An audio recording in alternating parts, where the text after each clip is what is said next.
नमस्कार, मैं जनमुक्ता शिवम गौतम। जिस तरीके से जम्मू कश्मीर में डीडीसी यानी कि डिस्ट्रिक्ट डेवलपमेंट कमेटी के चुनाव हुए थे, उन चुनावों के 8 चरणों में ये पता चल गया था। जिस तरीके से जम्मू कश्मीर की दो पुरानी पार्टियां पीडीपी और नेशनल कॉन्फ्रेंस तिल मिलाई हुई थी, जिस तरीके की बातें कर रही थी, उससे ये पता चल रहा था कि इनकी हार इनको दूर से ही नजर आ रही है। और अब जो अंतिम चरण की जो काउंटिंग है वो चल रही है। अंतिम चरण की काउंटिंग के साथ साथ जिस तरीके से अब तक जो अंतिम रुझान आए, अंतिम जो रिजल्ट आ चुके हैं, उनमें 28 सीटें भारतीय जनता पार्टी जीत चुकी है। लेकिन सबसे बड़ी बात तो यह है कि अब तक जो भारतीय जनता पार्टी ने सीटें जीती है, उन पर जो वोट भारतीय जनता पार्टी को मिला है, ये जो वोट है वो नेशनल कॉन्फ्रेंस, पीडीपी और कांग्रेस यानी कि गुपकार गैंग था, गुपकार गैंग और कांग्रेस तीनों को मिलाकर उससे कहीं ज्यादा है। निश्चित तौर पर यह जीत है प्रधानमंत्री नरेंद्र मोदी की जीत है, उन लोगों की जो 370 और 35 से हटाने का समर्थन कर रहे थे। लेकिन दूसरी तरफ आशुतोष जैसे, रवीश कुमार जैसे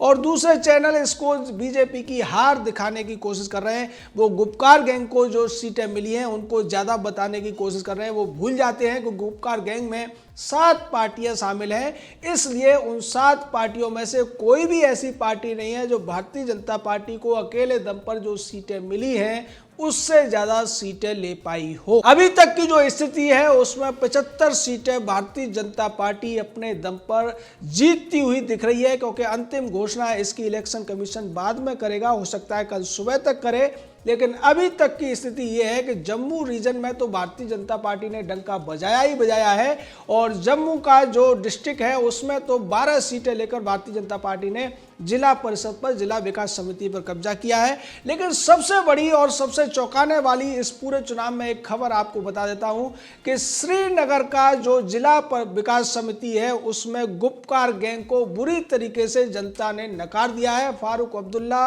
और महबूबा मुफ्ती और कांग्रेस मिलकर वहां पर 3 सीटें जीत पाए हैं। 2 सीटें मिली है गुपकार गैंग को, 1 सीट मिली है कांग्रेस को, 1 सीट भारतीय जनता पार्टी को मिली है। लेकिन सबसे बड़ी बात यह है कि वहां लोगों के अगर भारतीय जनता पार्टी को नहीं चुना है तो निर्दलियों को तवज्जो दी है। वहां की जो लूटने वाले लोग थे, जो अब तक जम्मू कश्मीर को हाशिए पर रखने वाले लोग थे, जो जम्मू कश्मीर के पिछड़ेपन के लिए जिम्मेदार लोग थे, उनको श्रीनगर की जनता ने पूरी तरीके से नकार दिया है। श्रीनगर में जो कुछ हुआ है वो सीधे तौर पर फारूक अब्दुल्ला, अमर अब्दुल्ला और महबूबा मुफ्ती को आईना दिखाने वाला है। जो लोग ये कहा करते थे कि 370-35 से अगर हाथ भी लगाया तो आग से जल जाओगे, आपका पता भी नहीं चलेगा, जम्मू कश्मीर में हाथ नहीं मिलेंगे तिरंगा उठाने वाले, उन लोगों को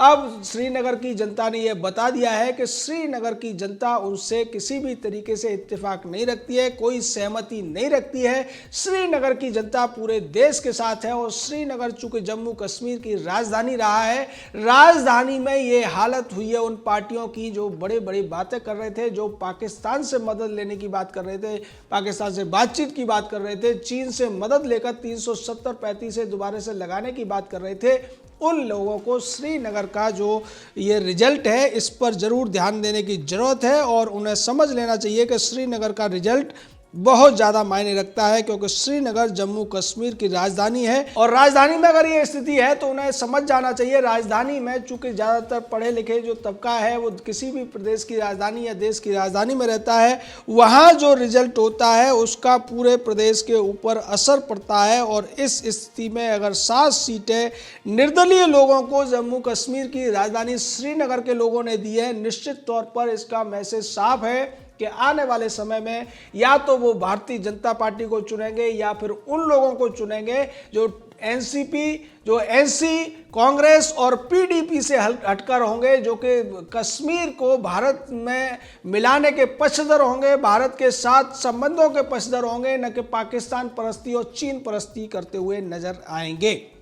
ताजा रुझानों की अगर मैं बात करूं, एक बार फिर आपको बता देता हूं पार्टी वाइज क्या स्थिति अभी तक बन रही है। 76 सीटें भारतीय जनता पार्टी की झोली में जाती हुई दिख रही हैं। 280 में से भारतीय जनता पार्टी ने 193 सीटों पर, भारतीय जनता पार्टी ने 183 सीटों पर चुनाव लड़ा था, और नेशनल कॉन्फ्रेंस जो कि अब्दुल्ला अमर अब्दुल्ला की पार्टी है, फारूक अब्दुल्ला अमर अब्दुल्ला की, उसको 64 सीटें यानी कि भारतीय जनता पार्टी की सीटों से करीब करीब 1 दर्जन सीटें कम मिलती हुई दिख रही हैं। पीडीपी भारतीय जनता पार्टी को जो सीटें मिल रही हैं उसकी तिहाई सीटें लेती हुई दिख रही है और तिहाई सीटें ही कांग्रेस लेती हुई दिख रही है। यानी कि निश्चित तौर पर ये पूरी तरीके से गुपकार गैंग की हार हुई है। लेकिन आशुतोष जैसे तथाकथित पत्रकार, राजदीप सरदेसाई, रवीश कुमार जैसे लोग इसको भाजपा की हार बताने पर तुले हुए हैं। वो भूल जाते हैं कि भाजपा की हार ये नहीं है, भाजपा की नैतिक जीत भी है, राजनीतिक जीत भी है और चुनावी जीत भी है, क्योंकि पहली बार घाटी में कमल खिला है। लेकिन दूसरी तरफ कमल खिला है और कमल ने श्रीनगर की राजधानी से गुपकार गैंग को बाहर कर दिया है, ये बड़ी खबर है। अन्य पार्टियों की अगर बात की जाए, अपनी पार्टी को 8 सीटें मिल रही हैं, पीपल्स कॉन्फ्रेंस को 7, सीपीआईएम 5 सीटें लेती हुई दिख रही है, जेएनके पीपल्स मूवमेंट 3, पीडीएफ को 1 और बीएसपी को 1, एएनसी को 1। लेकिन सबसे बड़ा जो नंबर है वो इंडिपेंडेंट का है, यानी कि गुपकार गैंग की पार्टियों से भी ज़्यादा सीटें निर्दलीयों को मिली है और इस सब के पीछे की वजह 370-35 का हटना है।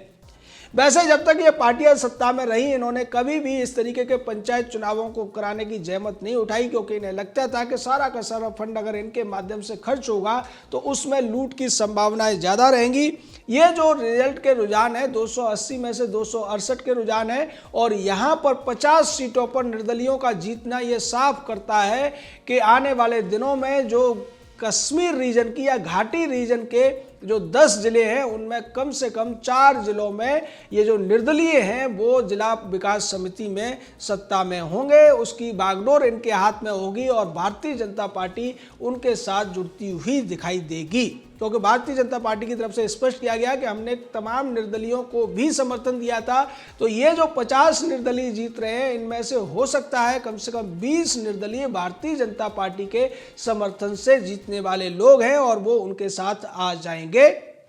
वैसी स्थिति में जो अब तक आशुतोष या राजदीप सरदेसाई, रवीश कुमार टाइप के या रोहित सरदाना, अंजना कश्यप टाइप के तथाकथित पत्रकार दिखाने की कोशिश कर रहे हैं कि पहले नंबर पर गठबंधन है और वो पार्टी की जिक्र नहीं कर रहे, जबकि पार्टी के हिसाब से single largest party Bharatiya Janata party बनी है। और अगर इन निर्दलियों का खुलकर समर्थन जब जो वो कि तब आएगा जब पूरा रिजल्ट आ जाएगा सामने, उसके बाद में भारतीय जनता पार्टी के सदस्यों की संख्या या उनके गठबंधन की संख्या 100 से ऊपर हो सकती है, जो कि अपने आप में एक इतिहास तो पहले पार्टी बनाई चुकी है। लेकिन उस स्थिति में कम से कम श्रीनगर या घाटी का जो रीजन है उसमें भी 4 से 5 जिलों में ये जो जिला विकास समिति है उसमें भारतीय जनता पार्टी सत्ता में आ जाएगी। तो ये पूरा का पूरा जो गणित है उसको बहुत ज़्यादा बाइफरकेट करने की ज़रूरत है। अगर आप सतही तौर पर तमाम न्यूज़ चैनलों पर देखेंगे तो वहाँ घालमेल होता हुआ दिखाई दे रहा है। कहीं पर ये कुछ दिखा रहे हैं, कहीं कुछ दिखा रहे हैं, वो गुपकार या फिर पीएजीडी पागड़ करके दिखा रहे हैं,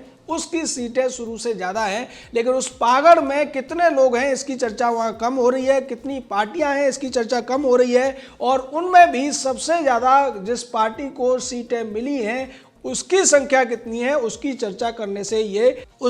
करने से ये कतराते हुए दिख रहे हैं। लेकिन हम आपको बार बार विस्तार से बता रहे हैं कि भारतीय जनता पार्टी इस चुनाव में सिंगल लार्जेस्ट पार्टी बनकर उभरी है। लेकिन सबसे बड़ी बात, तो सबसे बड़ा झटका तो गुपकार गैंग के लिए ये है कि जिस श्रीनगर में गुपकार नामक जगह है, जिसके नाम पर यह पूरा का पूरा संगठन बना है, Gupkar alliance for people's alliance for Gupkar declaration, Gupkar दरअसल एक जगह है जहाँ पर फारूक अब्दुल्ला का घर है, उस गुपकार के नाम पर ये पूरा का पूरा गुपकार गैंग बना। लेकिन उसी गुपकार जगह वाले उस शहर ने इनको बुरी तरीके से नकार दिया है। उस शहर ने बता दिया है कि वो अब पत्थरबाजों का समर्थन करने वाले, आतंकवादियों का समर्थन करने वाले, चीन और पाकिस्तान की परस्ती करने वालों के साथ नहीं है, वो देश के साथ है, वो तिरंगे के साथ है। और ये जो बात महबूबा ने कही थी, इससे ज़्यादा करारा जवाब, इससे ज़्यादा बड़ा झटका महबूबा को नहीं हो सकता कि महबूबा को ये लगता था कि लाल चौक पर कभी तिरंगा झंडा नहीं फहराया जाएगा। और महबूबा अब्दुल्ला की जब तक सरकारें रहीं, लाल चौक पर तिरंगा फहराने की हिम्मत लोगों में कम हो पाती थी। लेकिन श्रीनगर की जनता ने दिखा दिया है कि वो पूरी तरीके से तिरंगे के साथ है और 370-35 से हटने पर उन्हें खुशी हुई है। जलना और डरना करना तो पाकिस्तान परस्ती करने वालों को चाहिए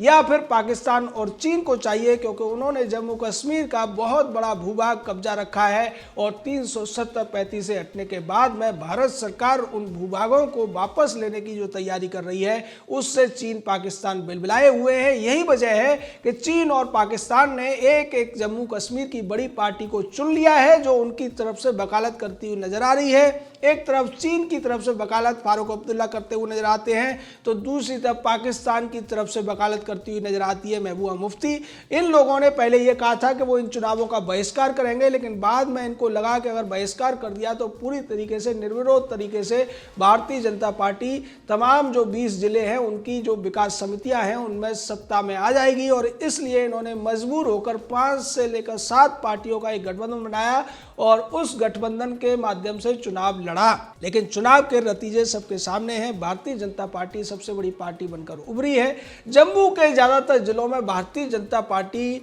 ही विकास समितियों में कब्जा करेगी, ये लगभग तय हो चुका है। और अगर बात की जाए कश्मीर घाटी की, तो कश्मीर घाटी का जो सबसे बड़ा शहर है या सबसे आप कहें मुख्य शहर है श्रीनगर, वहां से भारतीय जनता पार्टी इन गुपकार गैंग की पार्टियों को सत्ता से बाहर करने में कामयाब रही है। ये बहुत बड़ी जीत है और बहुत बड़ी हार उन लोगों के लिए है जो देश तोड़ने की बात करते हैं, पाकिस्तान परस्ती की बात करते हैं, पत्थरबाजों की बात करते हैं, अलगाववादियों की बात करते हैं, आतंकवाद को प्रश्रय देते रहते हैं और जम्मू कश्मीर के लोगों पर अब तक जो भेदभाव होता रहा था उसके संरक्षक बने हुए रहते हैं। ऐसे लोगों को करारा जवाब इन डीडीसी चुनावों में मिल चुका है। भारतीय जनता पार्टी पहले नंबर पर आई है, उसको जीत की बधाइयां, और बधाई उन सभी को जो जीत कर आए हैं, उन 50 निर्दलियों को भी बधाई जिन्होंने गुपकार गैंग के लोगों को हरा कर यह दिखा दिया है कि वो हालांकि किसी पार्टी से संबंध नहीं रखते, वो देश की सत्ताधारी पार्टी से संबंध नहीं रखते हैं, लेकिन देश की सत्ता ने जो फैसला लिया था 5